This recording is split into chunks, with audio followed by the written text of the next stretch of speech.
ओम नमः शिवाय। आप सभी व्यूअर्स का पुनः स्वागत है और मैं अपने उन सब व्यूअर्स को तहे दिल से धन्यवाद देती हूँ जो मेरे वीडियो को लाइक या सब्सक्राइब कर रहे हैं। और जो अगली राशि बनती है वो मकर राशि बनती है। उसका मई का जो महीना है कैसा जाने वाला है मैं संक्षिप्त में बताती हूँ। बाकी जैसे कि मैंने बताया है और मैं हर एक राशि वालों को ये बताना चाह रही हूँ कि आपकी स्वयं की जो नेटल चार्ट है, आपकी दशा महादशा, ये इस पे काफ़ी कुछ निर्भर करता है। प्रिडिक्शन एक ये थोड़ा सा अनुमान भर रहता है, तो इसलिए इसको पूर्णतः 100% हर किसी पर नहीं हो सकता ये लागू। बट थोड़ा सा ऐसा मैंने देखा है और मैंने फीडबैक लिया है, तो कुछ कुछ बातें लोगों पे आती हैं, ये अप्लाई होती हैं। तो उन्हीं अप्लाई होने वाली बातों को आप ध्यान में रखते हुए आगे बढ़ें।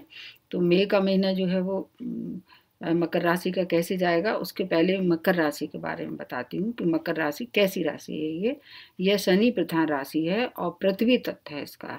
और इसमें जो जातक जन्म लेते हैं वो बहुत कर्मठ, अनुशासित और मेहनती स्वभाव के होते हैं। और अब इनकी चार जो बड़े ग्रह हैं उनकी ग्रह स्थिति में क्या है, कहाँ कहाँ रहने वाले हैं, ये पूरे माह वो बताती हूँ। गुरु आपके कैसे 11वें भाव में है और 11वां भाव किसका है, आपकी आय का है। तो आपको नए नए इनकम के सोर्स मतलब मिलने की उम्मीद है। ऐसा मान के चलते हैं कि सोर्स ऑफ इनकम में वृद्धि करेंगे और आपको कुछ न कुछ ऐसा योजना आपको मतलब बनाएंगे या बना सकते हैं आप, जिससे कि आपकी आमदनी में वृद्धि हो। तो इनकी जो दृष्टियाँ होती हैं गुरु की, वो तो हमेशा अच्छी ही होती हैं और बस जिस घर में बैठते हैं और थोड़ा सा उस घर को प्रभाव कम कर देते हैं। लेकिन 11वें भाव इनका अपना भाव है, इसलिए वहाँ कोई प्रभाव में कम मतलब कमी नहीं लाएंगे। तो इसके बाद आ जाते हैं राहु। राहु आपके कहाँ है, 6 भाव में है और मिथुन राशि में अपनी उच्च राशि में है। तो जो क्रूर ग्रह होते हैं वो 6, 8, 12 में खराब फल नहीं देते हैं, बस थोड़ी सी उनकी जो कहना चाहिए जो उनका ऐसा कह सकते हैं उसको कि कैटलिस्ट की तरह कार्य करते हैं। तो इसलिए उसमें आपको 6 हाउस से संबंधित जो भी कार्य आप कर रहे थे, जैसे रोग ऋण या शत्रु, उसमें अभी तक तो ये आपको फायदा दे रहे थे। लेकिन क्या है कि ये मंगल की स्थिति अगर देखी जाए तो मंगल 7 में से इनके साथ आ जाएंगे, तो 7 में तक अलग फल होंगे और फिर 7 में से थोड़ा सा शुभता में ये कमी ला देंगे। लेकिन इसमें कोई मतलब ऐसे घबराने की बात नहीं है, क्योंकि जो क्रूर ग्रह होते हैं वो 6, 8, 12 में बहुत ज़्यादा खराब फल नहीं देते हैं, बल्कि उनकी जो घर की अशुभता है उसमें कमी ला देते हैं। तो मंगल जब इनके साथ आ जाएंगे तो थोड़ा सा इनकी जो दृष्टियां हैं उनसे आपको बचना होगा। मंगल की 3 दृष्टियां होती हैं, 4, 7 और 8। उनसे आपको थोड़ा सा ध्यान में रख के काम करना है, क्योंकि मंगल भी क्रूर ग्रह है और मंगल की और बुध की मित्रता नहीं है। तो इसलिए वहाँ आप थोड़ा सा सावधान रहिए। उसके बाद आ जाते हैं आपके बुध के लिए। बुध आपके अभी कहाँ है, ये अभी रहने वाले हैं आपके शुक्र की उच्च राशि में और बुध की कैसी है, वो नीच राशि है और 3rd भाव में मतलब पराक्रम के भाव में है। तो पराक्रम द्वारा आपके सुख साधन में ये वृद्धि कराने वाले हैं। मतलब तीसरा घर छोटी छोटी यात्राओं का भी होता है, तो अगर आपको छोटी छोटी यात्राएं भी जरूरत पड़े तो आप कर सकते हैं, तब तक कि जब तक कि शुक्र वहाँ पर है अपनी उच्च पोजीशन में, मतलब उच्च प्लेसमेंट। जो उनकी राशि है मीन राशि वो उच्च है। तो उसके बाद फिर क्या है, बुध अपनी पोजीशन 2 बार बदलेंगे महीने में। पहले ये आ जाएंगे सूर्य के साथ 4थे घर में, तो फिर आपको कौन सा घर देखेंगे, आपका ये जॉब और प्रोफेशन का देखेंगे।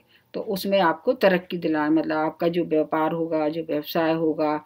तो इस तरह से ये जब सूर्य और बुध दोनों मिलके क्या करेंगे, बुध आदित्य योग का निर्माण करेंगे। तो आपका जो नौकरी से संबंधित जो कार्य हैं उसमें नए नए अवसर की खोज मतलब आपको करनी होगी और उसमें अवसर आपको प्राप्त भी कराने वाले हैं। तो इस तरह ये लगभग इस माह के मध्य तक ये संभव है। उसके बाद फिर बुध की पोजीशन बदल जाएगी और फिर बुध आ जाएंगे किसमें, ये आ जाएंगे शुक्र की राशि में आपके 5th स्थान में। तब भी आपको अच्छे फल देंगे। हालांकि बुध आपके भाग्य स्थान में के स्वामी है, तो भाग्य से जो आप करेंगे वो आपको अच्छे भाग में, मतलब आपके भाग्य द्वारा, मतलब आप अपना स्वयं का जो भी काम करेंगे उसमें भाग्य आपका पूरी तरह से सपोर्ट करेगा, ऐसे मान के चलते हैं। तो आपके मतलब जब बुध आपके 5वें स्थान में आएंगे तो आपको विशेष तौर से भाग्य द्वारा जो चीज़ें आपकी रुकी हुई थी वो आपको प्राप्त होंगी। तो लेकिन बस ये एक बात का ध्यान रखना है कि इस समय आपको किसी को पैसा उधार नहीं देना है।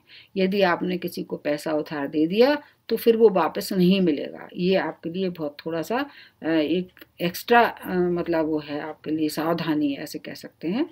और शिक्षा प्रतियोगिता में अगर आपने कहीं पार्टिसिपेट किया है, कोई कंपटीशन फेस किया है और उस समय अगर कर रहे हैं या पहले किया, तो इस समय रिजल्ट आने वाले हैं तो आपको अच्छे मिलेंगे, क्योंकि छठवां घर शिक्षा प्रतियोगिता का भी होता है।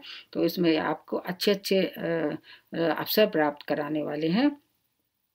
और माता पिता की रिलेशन में और हेल्थ में थोड़ा सा आपको केयर रखना होगा। जब तक कि चौथे घर में सूर्य हैं, वहाँ थोड़ी सी आपको दिक्कत हो सकती है, खासतौर से जब तक कि सूर्य चौथे घर में है। और बुद्धि की स्थिति आपको इस महीने काफ़ी अच्छी रहने वाली है। हालांकि वो जब तक नीचस्थ रहेंगे उसके बाद भी आपको कैरियर में हर जगह आपको लाभ ही पहुंचाने वाले हैं। और जब यह मेष राशि में जाएंगे तब भी आपके सुख साधन में वृद्धि करेंगे। अब आ जाते हैं शुक्र की पोजीशन पे। शुक्र आपके कहाँ है? 3rd स्थान में। जैसे मैंने बताया कि आपके पराक्रम से आपके सुख साधन में वृद्धि होगी, ये बात तो निश्चित है। जबकि जब शुक्र अपनी मेष राशि में जाएंगे तब भी और 3rd हाउस में रहेंगे तब भी, तो शुक्र आपके क्या है? कारक ग्रह हैं।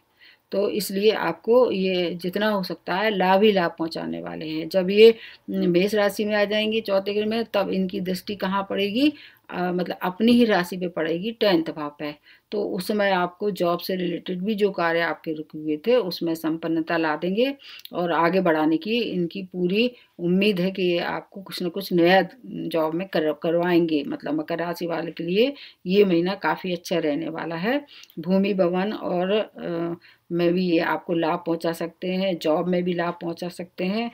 और अपर लेवल के जो लोग होंगे, मतलब आपकी जो अपर अथॉरिटी होगी, उससे आपको लाभ दिलाने वाले हैं। और बस शनि केतु के कारण थोड़ा सा आपको अपने व्यय पे ध्यान रखना होगा। मतलब खर्चे की घर में है ये शनि केतु, तो वहाँ थोड़ा सा आपको कंट्रोल करना पड़ेगा कि जहाँ ज़रूरत हो वहीं आप खर्च करें। और बाकी थोड़ा सा जो आपका, क्योंकि सूर्य आपके 8वें घर के स्वामी हैं, और इसलिए जब भी ये ऐसी स्थिति में आ जाए कि जैसे मान लीजिए ये शुक्र की राशि में आ जाते हैं, तो थोड़ा सा आपको हेल्थ से रिलेटेड प्रॉब्लम हो सकती है, जैसे पेट से संबंधित हो सकती है। या मान लीजिए जब ये मंगल आपके 6वें स्थान में आ जाएंगे तब भी आपको क्या हो सकती है? ब्लड से संबंधित कोई परेशानी हो सकती है। तो आप अपना मतलब रूटीन चेकअप अवश्य कराएं, तो आपको मतलब कोई ज़्यादा परेशानी नहीं होगी। क्योंकि पेट तो आजकल मतलब 95% लोगों को पेट की शिकायत रहती है। आपके प्लानट कितनी भी सपोर्टिंग क्यों ना हो, आजकल का जो चारों तरफ जो पॉल्यूशन है हर तरह का, खाने से लेके पीने तक का, और जो मतलब फूड हैबिट्स हैं और जो डेली रूटीन की जो हैबिट्स हैं, अगर आप उसको ठीक रखते हैं तो पेट उतना ख़राब नहीं हो पाएगा। लेकिन अक्सर कर जो सब मिला के है, टोटली मैंने देखा है कि 95% लोगों को पेट की शिकायत रहती है। तो अगर आप थोड़ा ध्यान रखेंगे तो आपको कोई बहुत ज़्यादा हानि नहीं पहुंचा सकते कोई भी प्लानिट। और बाकी ब्लड व्लड की आपकी अगर नहीं हुई है बहुत दिनों से जांच, तो उसको जांच करा लें। तो आप जितना हो सकता है बुध की, शुक्र की और सूर्य की पोजीशन से आप पूरा लाभ ले सकते हैं। और बृहस्पति तो पूरे मतलब अक्टूबर तक आपको लाभ ही लाभ देने वाले हैं। तो इस तरह से आप अपना जो मई का महीना है वो जितना हो सके उसका लाभ उठाएं। और फिर भी कोई समस्या है तो आप मेरे को मेल करें, मैं आपके जितना हो सके आपकी समस्या का समाधान करने की कोशिश करूंगी। तो आज मकर राशि वालों के लिए इतना ही।